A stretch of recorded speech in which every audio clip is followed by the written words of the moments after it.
It's an incredibly sad and complicated story that's been unfolding over the last week. I don't know how anybody, I'll just be real with you, goes through grief, like divorce, any kind of grief, any kind of loss, without having an outlet. With a more than 3-year legal battle, the talk show host has filed a countersuit against her former husband and his father, Brandon Blackstock's management. Brandon's been my son forever, it seems like. Although he's my stepson, I still love him like he's my blood. The end? Yeah. Do you tell her how much you love her? I don't want to. You don't want to? Oh, yeah. I love you, and I send you special. Before we start, a warning. If you've supported Kelly Clarkson through the last few years, what I'm about to lay out will probably make you angry. While Kelly was touring, building her show, and raising 2 kids, Brandon Blackstock was locked in legal battles with her that, according to rulings and filings, ended with him having to return money and walk back how he did business with her. And then, just as the public learned he had passed, Kelly was left to hold the family together in private. Here's the timeline, what he did, and why fans are furious. Okay. Compartmentalization. So I love you too. This next song, I've never rewritten a song more, and I probably never will. I wrote this song with a lot of hope, okay, and projection for happiness and better than what was happening.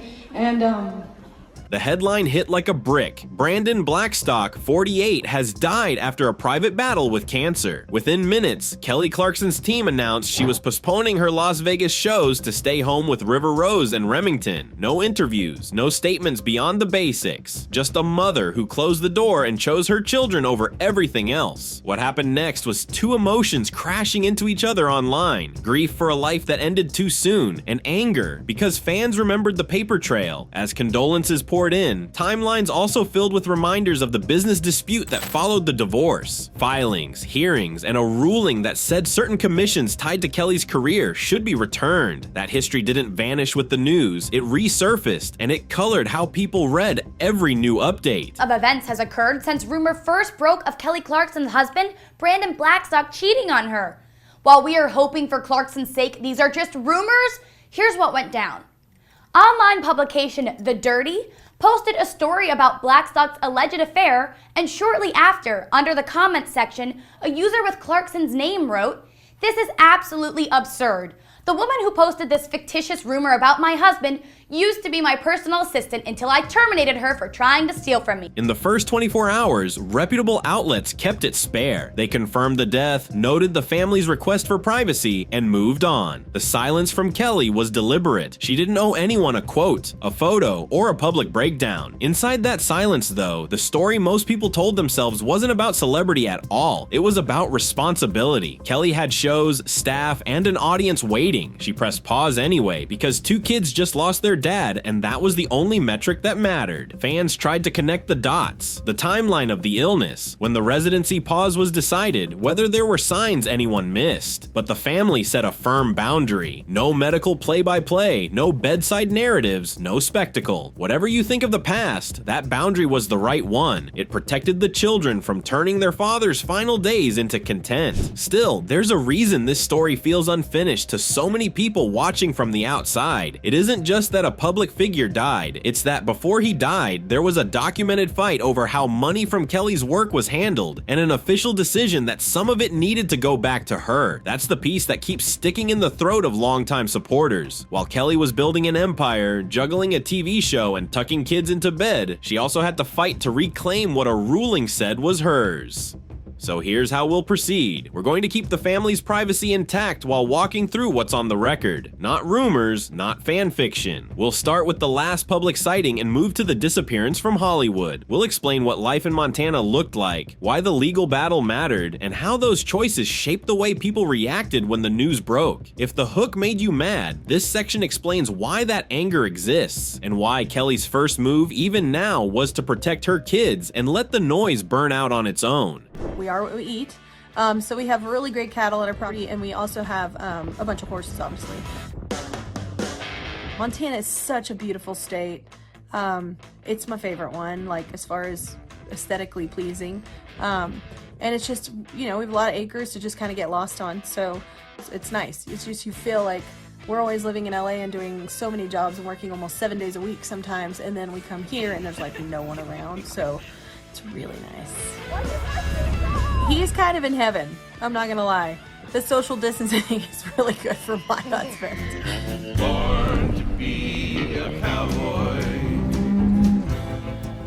In January 2020, the picture looked glossy and simple. Brandon Blackstock and Kelly Clarkson walking the Critics' Choice Awards carpet. All smiles, power couple headlines trailing them down the line. That snapshot aged fast. By June 2020, Kelly filed for divorce, and the story shifted from tuxedos and gowns to motions, filings, and schedules. What fans felt most wasn't the celebrity factor, but the whiplash. The sense that the fairy tale reel had been paused and replaced with a spreadsheet. From there, the public saw the slow grind of a breakup lived under fluorescent courthouse lights. Across 2020 to 2022, every development became a debate. Custody, properties, who pays what, and who earned what. It wasn't just tabloid noise, it was on-the-record process, the kind that drains time, money, and peace. And while Kelly kept working, taping, rehearsing, parenting, those proceedings didn't stop because she had a call time. The audience got a show. Behind the show, there were documents, deadlines, and decisions. When the legal dust finally started to settle, Brandon did something Hollywood rarely forgives. He disappeared. No spin tour, no image rehab, no carefully staged return to the scene, just silence. He left Los Angeles for a quieter life, and the cameras lost him. For fans, that vanishing act didn't erase what had already happened. It froze it. The last vivid public image they had was the red carpet. The next was a paper trail that said money tied to Kelly's work had to come back.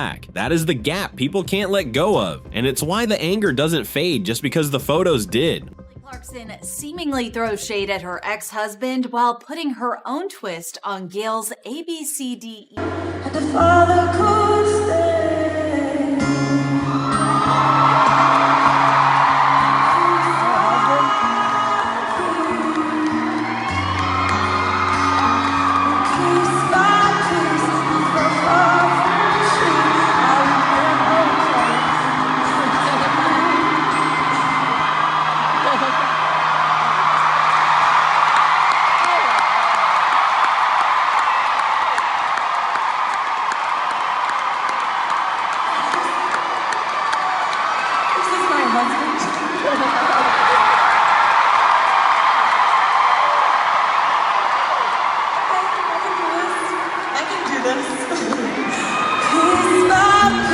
When the cameras stopped tracking his every move, Brandon traded sound stages for pasture gates. He left Los Angeles for Montana, where days are measured by weather and chores, not call sheets. Friends describe it less as running away than going back, to the pace he knew growing up around Narvel Blackstock and the country circuit, where a good day ends with dust on your boots and enough daylight left to sit with your kids. By 2022, he'd helped launch Valley View Rodeo, a small, community-forward venture meant to preserve Western culture. Local stock, weekend events, families in the bleachers, and small businesses at the concessions. It wasn't a public relations rebrand, it was an identity choice. The work is unglamorous and relentless, but it gives something the industry rarely does: roots. For people who knew him then, the through line was obvious. Less industry politics, more place. Okay. Compartmentalization. The day before he died, Kelly Clarkson hit pause. She postponed her August Vegas residency, telling fans their children's father had been ill, and she needed to be there for River and Remy. By Thursday, August 7th, Brandon Blackstock had passed away at 40. Here's the part that stings for Kelly's supporters. While Brandon was rebuilding a life measured in community and continuity, Kelly was still in the blast radius of their public split, anchoring a daily show, recording, touring, and parenting, all while untangling the legal aftershocks of the marriage and business ties. Montana may have been healing for him, but for many fans it underscored the imbalance. He found quiet. She kept carrying the weight where the microphones were still on. After the divorce paperwork finally stopped making headlines, another chapter career opened out of sight, a cancer diagnosis. Brandon chose silence over spectacle, not as a wall against the world, but as a shield for his kids. No leak-by-leak updates, no curated hospital photos, no public countdown. The people around him kept it tight because he asked them to, and because the one thing he could still control was how much of his suffering became content. Life narrowed to appointments, treatments, and ordinary days he tried to make feel normal. There were school drop-offs when he could manage them, quiet dinners, and stretches of Montana sky that felt like borrowed time. Family checked in, calls, visits, old stories that linked him back to Nashville roots and the version of himself before lawyers and headlines. He started writing small notes to his children, memories, jokes only they would get, a couple of lines he hoped would outlive the worst days. Friends say one thought stuck with him: life is short, but the love you have for your family is forever. None of that cancels the past, and that's where many fans sit with a knot in their stomachs. Compassion for a private illness can coexist with anger over what the court records said about money tied to Kelly's work. Both truths travel together now. A father who tried to protect his children from a camera, and an ex-husband whose business dealings forced Kelly to fight for what a ruling said was hers. Holding those two realities at once is uncomfortable, which is exactly why this story still burns. As Brandon's health declined, life shrank to the rooms of the Montana house and the people inside it. Days were built around what he could do with the kids: reading with River and Remington, unhurried breakfasts, short drives when he had the energy. Calls with Savannah and Seth stayed regular. Advice kept simple on purpose: pick a path, show up for it, and be kind when it's hard. The outside world wanted updates. The family chose structure instead, routines that told the children they were safe. On the other side of that door, Kelly did what responsible parents do when the ground moves. She stopped the shows, turned off the noise, and made space for therapists, school schedules, and quiet time. No statements fishing for sympathy, no cameras at the curb, just logistics, boundaries, and presence. Whatever you think about the past, this part is not complicated. Two kids were about to lose their dad, and their mom cleared her life to stand between them and the storm. And here's where the anger many fans feel comes roaring back. Even in this last season, the emotional labor tilted toward Kelly. She carried the scheduling, the explanations, the dignity of keeping private things private, on top of years of legal fallout that a ruling said shouldn't have been hers to carry in the first place. Brandon got the privacy he wanted, and that was right. But the balance sheet of who did the work, publicly and privately, never stopped being lopsided. That's the wound people keep pointing to, and why this story still hurts when the headlines fade. Why Kelly Clarkson spent $5 million on Brandon Blackstock, only to get divorced anyway. In 2013, Kelly married music manager Brandon Blackstock, hoping to build a happy family. She slowed down her career for him and handed over her management to his father's company, paying over $3 million in commissions, not realizing the firm didn't even have a proper talent license. Meanwhile, the money she earned writing her own songs went straight into their pockets. After the wedding, Kelly helped raise his two kids from a previous marriage and even bought him a ranch in Montana so he could relax. But during the pandemic, Brandon refused to work, refused to leave, and squatted on the ranch under her name, forcing her to pay nearly $80,000 a month in upkeep. In 2020, Kelly finally filed for divorce. He fired back, demanding spousal support, trying to stay in her house and claiming to be a stay-at-home dad. In the end, she had to pay over $1 million in settlement and monthly child support just to be free. The most ironic part, his father was also Reba McEntire's ex-manager. Makes you wonder, was Brandon's behavior... On August 7th, 2025, Brandon Blackstock died at home in Montana after a private fight with cancer. There were no stage-managed farewells, no press-ready last words, just family in the room, a door closed to the world, and a simple request for privacy. Whatever else you feel about this story, that part deserves respect. Kelly did the thing that actually matters. She stopped working and centered River and Remington. Screens off, schedules cleared, therapists, teachers, bedtime routines, and quiet. No quotes, fishing for sympathy, no curated grief, just a mother doing the heavy lift of keeping two kids steady while everything around them tilts. And yet, the anger many of you feel doesn't vanish with condolences because there's a record that won't go away. Before he died, a ruling said money tied to Kelly's work had to be returned. That means while she was building a show, touring, and parenting, she also had to spend years fighting to reclaim what the decision said was hers. That's the wound. That's what Brandon did to Kelly before he died. It turned love and labor into invoices and hearings, and it left her carrying the cleanup on top of everything else. People will argue legacy, and Montana will come up. The rodeo, the community projects, the quieter days under a bigger sky. Those choices mattered to the people who lived them with him, but they don't erase the cost to Kelly, the time, the stress, and the public storm she had to walk through because business lines were crossed and later walked back by a decision. Compassion for a life cut short and accountability for what happened before can both be true at the same time. For the kids, the story needs a gentler ending, memory boxes, inside jokes saved on paper, a belief they can keep. Life is short, but the love you have for your family is forever. That line doesn't need a headline, it needs to be said at a kitchen table years from now when the noise has finally burned out. So here's where we land. A man chose privacy at the end, a mother chose her children in the aftermath, and a court record sits in the middle, reminding everyone that what happened before the final chapter still counts. If you're angry, you're not alone. If you're grieving, you're not wrong. Hold both truths and let them make you kinder to the people who show up for you when life gets loud. Brandon Blackstock, a talent manager and the former husband of Kelly Clarkson, has died.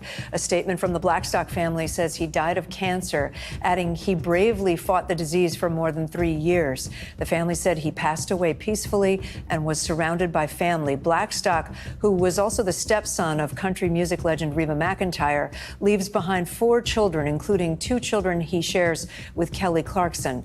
The singer and TV host said that she was canceling the remaining dates of her Las Vegas residency to be with her kids. Brandon Blackstock was 48.